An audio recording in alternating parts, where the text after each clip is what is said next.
Hey there, it's Nick, your host for the Next Gym podcast. And I'm excited to come to you today with a new episode. And this episode really stems from some recent conversations that I've had. And really, what it comes down to is we have one question for you. When are you going to quit allowing your employees to max out the company credit card? And you're sitting there asking yourself, we don't give our employees a company credit card, let alone max it out. Well, unfortunately, that's really what a health insurance card is. When you give your employees that card, they have the ability to swipe it anywhere, everywhere, with no concern about what kind of quality of services and procedures they're buying, nor the cost of it. And that's the point of today's podcast, is really to walk into how we need to help our employees become better healthcare consumers. I always like to say this wasn't a class that was taught in high school or even college for that matter. So a lot of people don't even know where to start when it begins to navigate the healthcare system and to make sure that they are being a good healthcare consumer.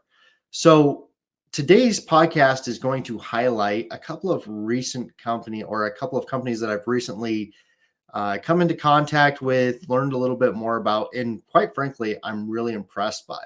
They might be some companies that you want to partner with down the road. But with no further ado, let's jump into this podcast and talk a little bit about helping employees better shop for healthcare.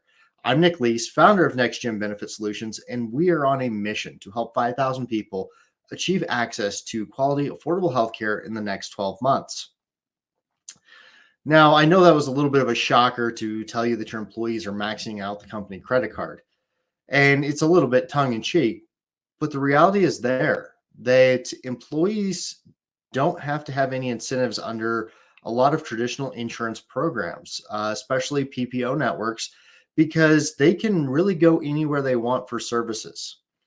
Now, the problem there is that a lot of times there can be hundreds of dollars, thousands of dollars, sometimes even tens of thousands of dollars of difference in cost between the exact same procedure. It just depends on where it happens at.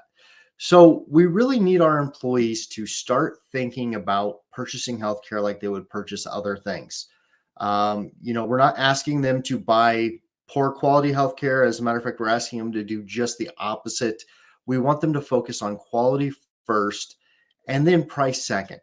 But the bottom line is they don't even know where to start with this. And that's where you can play a pivotal role in helping your employees become better consumers and make sure that we're returning some of those dollars that were overspent back to the bottom line. So the first company that I want to talk to you today is called Handle Health, an amazing group of people that have put together a couple of really unique offerings over at Handle Health. The one that I want to talk to you today about is called ARC.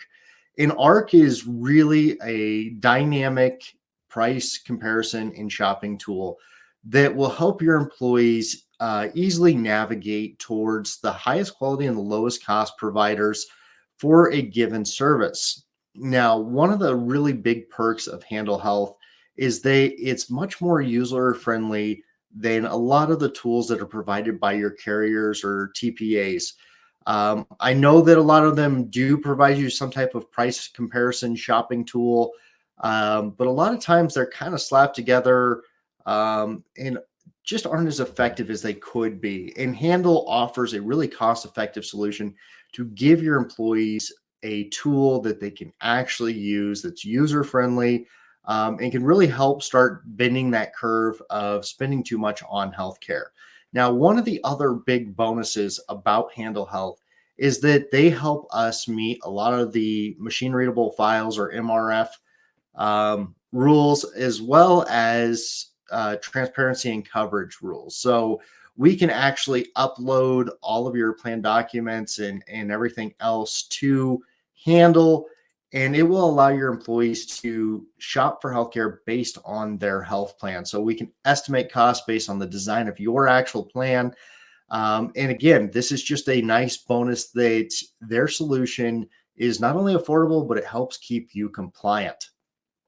So moving on to the next solution, which I start to get into more of a concierge type services is really what they're doing. And that's Milu Health. So Milu is really thinking about the problem in a completely different way, which is something that gets me excited because I like to think that I do the same thing. And let's start with why I think they're a good solution. Well, a lot of times we put in different, what we call point solutions inside of a health plan to help address specific needs. We might put in a uh, pharmacy subscription, we might put in a diabetic management program. There's no end really of all the different point solutions we can use to address specific needs inside of your health plan. And those are great. But ultimately, a lot of times we struggle to see those programs utilized to the extent that we would like them to. And one of the reasons being is that, quite frankly, employees come to the annual meeting. Even if you do quarterly meetings, they come, they listen, they forget it by the time they walk out the door. A lot of times we need to be reaching people in the time that they need these different point solutions to get them excited about it. And that's just something that we've struggled to do over the years. Milu Health is really going a long ways in addressing that. So what Milo does is really the start is claims data. So we plug them into the claims feed. They're sitting there reviewing all of that claims data. And maybe somebody gets, the claims data indicates that somebody's been diagnosed with diabetes. So Milu is then going to proactively reach out to that employee. They're going to remind them that you as an employer have put in a diabetic management program. They're going to give them some different tips on helping purchase their diabetic medications at more cost-effective price points. They're really going to take kind of a handhold approach. And this is all something that's relatively automated. As long as your employees will sign up for the program, which is something we need you to help encourage doing. But once they're signed up, Milu takes a lot of that heavy lifting off your plate. They're doing that communication. They're the ones that are out there encouraging employees. Now, one of the things that Milu is doing that I think is completely unique and really, really ahead of its time, in a good way, is that if your employees will allow, Milu can actually access their electronic health records. And almost anywhere you go these days is going to have electronic health records. There's maybe a few that don't, but most of the places our people are going have electronic health records. So that allows Milu to actually tap in and be even further proactive in helping your employees better manage their health through the different point solutions that you offer. Now, kind of the final thing about Milu that I think is kind of exciting is that a lot of times when it comes to medical bills, there's errors. At the end of the day, there are humans on the other end that are processing these ICD-10 and CPT codes, and they're reading doctor's notes, and they're trying to apply the appropriate math and coding to these different claims. But unfortunately, sometimes that results in errors. And so one of the things Milu does is that as these claims go through, they're actually trying to pick out ones that they believe might be incorrect or fraudulent or upcoded. And when they do that, they're going to help your employee be able to take those back, request that the hospital or the doctor or the facility reevaluates the coding that was used. And a lot of times that means that your employee is going to get some money back because they overpaid for something. I know I have seen this happen. Again, I don't think we need to sit and point fingers. We're all humans. Mistakes get made. It's nice to have this tool out there to help your employees catch it because, again, a lot of times they don't even know what they're looking for.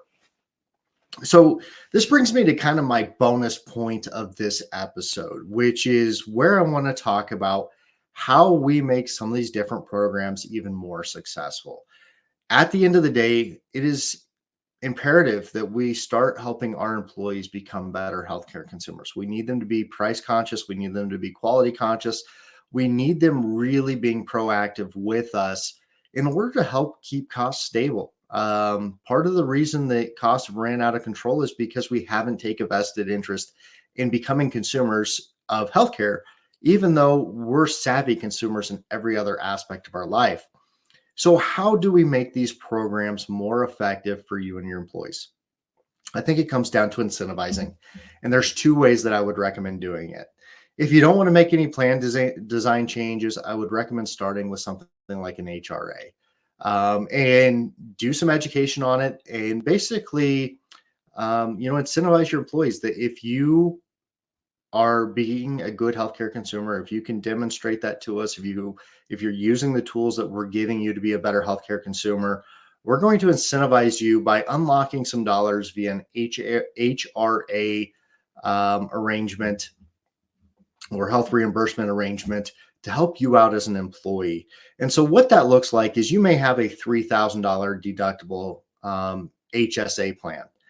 So maybe what you'll do is you'll say, hey, if you're being a good consumer, what we will do is we will actually pay more towards your deductible. So maybe you bring the deductible down to $2,000. So your employees only have to meet $2,000, and you're going to pick up the difference between the $2,000 and $3,000 through an HRA. Again, this is a great incentive for your employees because it helps them keep more money in their pocket. The second way that you can do it, and probably one of my favorites, is just doing it with plan design. Make a 3-tier plan design.